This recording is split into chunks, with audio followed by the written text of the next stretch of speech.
శ్రీమాత్రే నమ. జయ గురు దత్తాత్రేయ నమ. ఈ వీడియోలో మనం కన్యారాశి వారికి ఏప్రిల్ 5వ తారీఖు నుంచి 11వ తారీఖు మధ్యలో జరిగే వారఫలాలు. కన్యారాశి వారికి ఈ వారం ప్రధానంగా ధనాధిపతి శుక్రుడు అష్టమ స్థాన సంచారం. ఇది ఆర్థిక పరంగా బాగా కలిసి వస్తుంది. స్త్రీల వలన లాభపడతారు. మీ కుటుంబంలో ఒకరికి ఉద్యోగ ప్రయత్నాలు ఫలిస్తాయి. కుటుంబ ఆదాయం పెరుగుతుంది. ఏదో ఒక శుభకార్యంలో ఈ వారంలో మీరు పాల్గొనడం జరుగుతూ ఉంటుంది. ఇది ఒక విధంగా మీకు ఆకస్మిక ధనలాభాన్ని, ఆకస్మిక శుభవార్తని వినే అవకాశం ఉంటుంది. ఇక ప్రధానంగా దశమ స్థానంలో గురుగ్రహ సంచారం వల్ల చాలా వరకు వృత్తిలో మంచివారితో పరిచయం ఏర్పడుతుంది. ఉన్న ఉద్యోగంలో స్కిల్స్ పెంచుకుంటారు. ఇంకా నైపుణ్యంగా మీ వృత్తిని ప్రజెంట్ చేసే కార్యక్రమాలు నెరవేరుతూ ఉంటాయి. ఇక 6వ స్థానంలో ఉన్నటువంటి ఈ బుధ రాహులు ప్రధానంగా రాష్ట్రాధిపతి దశమాధిపతి బుధుడు 6వ స్థానంలో రాహుతో కలిసి ఉండడం వల్ల టెక్నికల్ నాలెడ్జ్ ఉపయోగించుకుంటారు. కొంత ఫారెన్ లాంగ్వేజ్ కానీ విదేశ వ్యవహారాలు కానీ కలిసి వస్తాయి. విదేశ సంస్థల్లో మీరు ఉద్యోగ ప్రయత్నం చేస్తుంటే దానివల్ల కొంత కలిసి వచ్చే అవకాశం ఉంది. అయితే ఆరోగ్యపరంగా సడన్గా మీకు స్టమక్ ప్రాబ్లమ్స్ కానీ, చర్మ వ్యాధులు కానీ, బ్యాక్ పెయిన్ లాంటివి సడన్గా వచ్చే అవకాశం ఉంది. అందువలన ఆరోగ్యపరంగా అంటే మరీ జాగ్రత్త అని చెప్పలేం, కానీ ఆహారం తీసుకునే విషయంలో అది కొంత జాగ్రత్తగా ఉండడం మంచిది.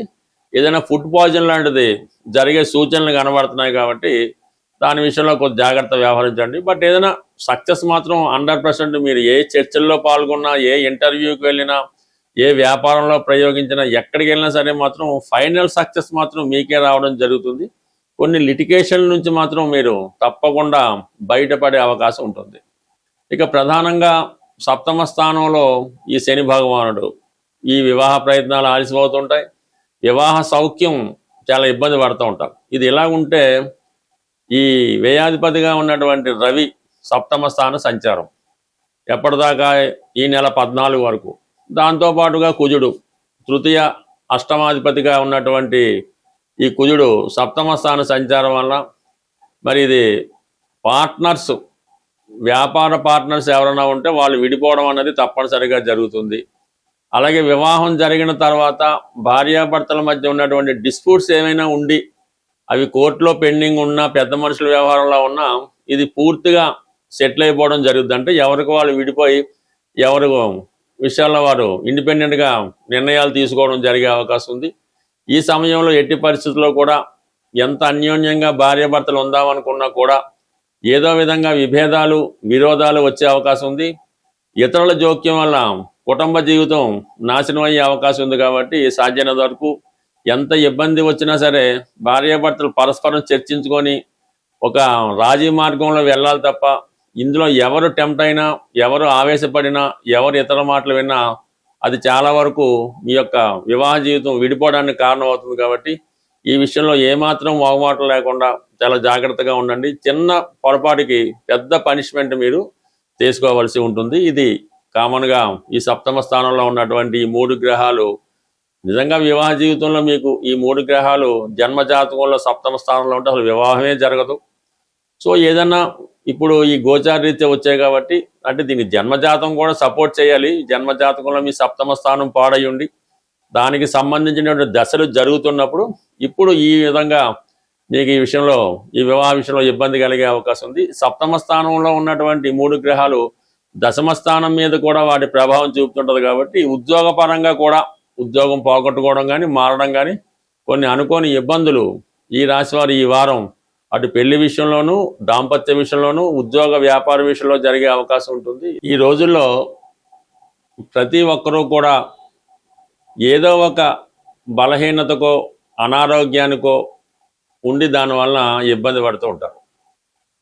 ప్రధానంగా ఈ వివాహం జరిగిన తర్వాత కొంతమంది అబ్బాయిలు అనుకుందాం, వారి యొక్క జీవితంలో ఏదో గతంలో ఉన్నటువంటి పొరపాట్ల వల్ల, ఆర్థిక సమస్యల వల్ల, ఏ కారణం వల్ల విపరీతమైనటువంటి స్త్రీ వ్యామోహాన్ని పెంచుకోవడం జరుగుతూ ఉంటుంది. అంటే భార్య ఉండగా ఇతర స్త్రీల మీద ఇష్టం పెంచుకోవడం, వారితో సహజీవనం చేయడం, అంటే దానివల్ల ఏమైతే ఈ వచ్చిన సంపాదన ఖర్చు అయిపోవడం, రుణాలు చేయడం, ఈ అప్పుల వల్ల ఇబ్బంది పడటం, ఈ విధంగా అవతల వాళ్ళని వదులుకోలేక, ఈ అప్పులు తీర్చలేక ఆర్థిక పరిస్థితుల్లో ఉన్నవాళ్ళు స్ఫటికమాల అని ఉంటుంది. ఈ స్ఫటికమాల ధరించడం వల్ల ముందుగా ఏంటంటే ఈ స్త్రీ వ్యామోహం నుంచి బయటపడడం జరుగుతూ ఉంటుంది. అలాగే ఖర్చులు కూడా అదుపులోకి రావడం జరుగుతూ ఉంటుంది. అంటే సాధారణంగా అందరికీ తెలిసే ఉంటుంది ఈ స్ఫటికమాల అన్నది ఈ విధంగా ఉంటుంది. దీనికి ఎటువంటి నియమాలు అవి లేకుండా చక్కగా ఈ స్ఫటికమాల ధరించడం వల్ల ఈ మనసులో ఉన్నటువంటి ఈ కోరికలు, అంటే ఈ విపరీతమైన కోరికలు, ఈ సెక్స్ మీద వ్యామోహం, ఈ చాలా వరకు జరిగి భార్య నుంచి అనురాగం కలిగించే అవకాశం ఉంటుంది. దాని తర్వాత ప్రధానంగా ప్రస్తుతం ఇప్పుడు అందరికీ అందుబాటులో ఉన్నది కరుంగిలి మాల. అంటే ఇంకా అది చదువు పూర్తయిన నిరుద్యోగులు అవ్వచ్చు, ఆల్రెడీ కొంతకాలం పాటు వ్యాపారం చేసి నష్టాల్లో ఉండవచ్చు కావచ్చు, ఎక్కువగా రియల్ ఎస్టేట్ రంగంలో ఉన్నవాళ్ళు. హైదరాబాద్ లాంటి పెద్ద పెద్ద సిటీలో ఇంచుమించుగా ప్రతి 10 మందికి ఒక ముగ్గురు రియల్ ఎస్టేట్ రంగంలో ఉంటారు. సో వాళ్ళకి ఈ మధ్యకాలంలో ఉన్నటువంటి ఇబ్బందులు చాలా ఇబ్బంది పెడతా ఉంటాయి. అటువంటి వారు ఎవరైతే ధన సంపాదన లేక ఇబ్బంది పడుతున్నారో వారు కరుంగలి మాల, అంటే ఇప్పుడు అందరూ ధరిస్తున్నారు, దానివల్ల మీకు విపరీత ధైర్యం వస్తుంది, కాన్ఫిడెన్స్ పెరుగుతూ ఉంటుంది. మరి సాధారణంగా ఈ ఒరిజినల్తో కూడుకున్నటువంటి కరుంగలి మాల విధి విధానంగా పూజ చేయించి మీకు అనుకూలమైన నక్షత్రం రోజు ధరించడం వల్ల ఈ కరుంగలి మాల బ్రహ్మాండంగా ప్రభావం చూపుతూ ఉంటుంది. మరీ పెద్దది కూడా అక్కర్లేదు, ఈ మాత్రం సైజులో ఈ కరుంగలి మాల ధరించడం వల్ల నెమ్మదిగా ఈ నిరుద్యోగ సమస్య లాంటిది ఏమన్నా ఉంటే అది సాల్వ్ అవుతుంటుంది, ధన సంపాదన పెరుగుతుంది, కుటుంబంలో గౌరవం కలుగుతూ ఉంటుంది. ఇక ప్రధానంగా మూడోది ఏంటంటే అనారోగ్య సమస్యలు.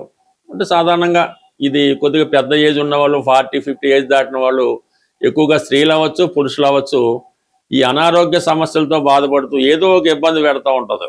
అలాగే కొంతమంది పిల్లలు తొందరగా మాటలు రాకపోవడం, కొద్దిగా చెప్పింది అర్థం చేసుకోలేకపోవడం, ఒక విధమైన ఆర్థరైటిస్ ప్రాబ్లం లాంటిది ఏదో జరుగుతూ ఉంటుంది. అటువంటి చిన్నపిల్లలు ఏమైనా ఎదుగుదల లోపం ఉన్నా, తెలివితేటలు లేకపోయినా, పెద్దవాళ్ళ అనారోగ్య సమస్యలతో ఉన్న చిన్న సైజులో ఉన్నటువంటి రుద్రాక్షమాల, ఇది కొద్దిగా ఒరిజినల్ అంటే కొద్దిగా రేట్ ఎక్కువ ఉంటుంది. ఇటువంటి రుద్రాక్షమాలని ధరించడం వల్ల అనారోగ్య సమస్యలు బాగుంటాయి, పిల్లల్లో కూడా తొందరగా ఎదుగుదల, మాటలు రావడం, తెలివితేటలు గ్యాప్ వస్తూ ఉంటాయి. ఇవి సాధారణంగా మీరు ఏదైనా ఒరిజినల్గా ఉన్నటువంటి షాప్లో తీసుకొని విధి విధానంగా దానికి అభిషేకం అది చేయించుకొని మీకు అనుకూలమైన తారాబలం చూసుకోవాలి. ఇంపార్టెంట్, మనం ఏదన్నా ఒక తారాబలంలో ధరిస్తేనే దాని ప్రభావం ఉంటుంది. అది సాధారణంగా కొన్ని విషయాలకి సాధన తార, క్షేమతార, సంపత్తార, ఇటువంటి తారాబలం చూసుకొని ఆ తారాబలం ఉన్న రోజు మీరు ధరించడం వల్ల చాలా వరకు అది పనిచేస్తూ ఉంటుంది. అయితే కొన్ని నియమాలు కూడా 100% పాటించవలసి ఉంటుంది. కరుంగిలి మాలకి పాటించాలి, ఈ స్ఫటికమాలకి పాటించాలి, అలాగే రుద్రాక్షమాలకు కూడా. అంటే ఏదో ఒక శక్తి ఆ రుద్రాక్షమాలలో, కరుంగిలి మాలను ఏదో ఒక మాలని ఆవహించి ఉంటుంది. దాన్ని మనం సంతృప్తిపరచాలంటే కొన్ని నియమాలు, కొన్ని కావాలంటే కొన్ని వదులుకోవాలి. అలా వదులుకోవడానికి సిద్ధపడిన వారే ఇటువంటి మాలలు ధరించడం వల్ల మీకు తొందరగా మేలు కలుగుతుంటుంది. అంటే వ్యాపార ఉద్దేశంతో చాలామంది ఇది ఏం పర్వాలేదు, రుద్రాక్ష ధరించవచ్చు, మందు తాగొచ్చు, ఏం పర్లేదని చెప్తూ ఉంటారు. అందువల్ల అటువంటివి ఏమి నమ్మకుండా మీరు ఈ దైవ బలాన్ని పొందాలి. ఇటువంటి తాంత్రిక వస్తువులు లాంటివి కూడా ధరించడం వల్ల మంచి ఫలితం పొందే అవకాశం ఉంటుంది. స్వస్తి.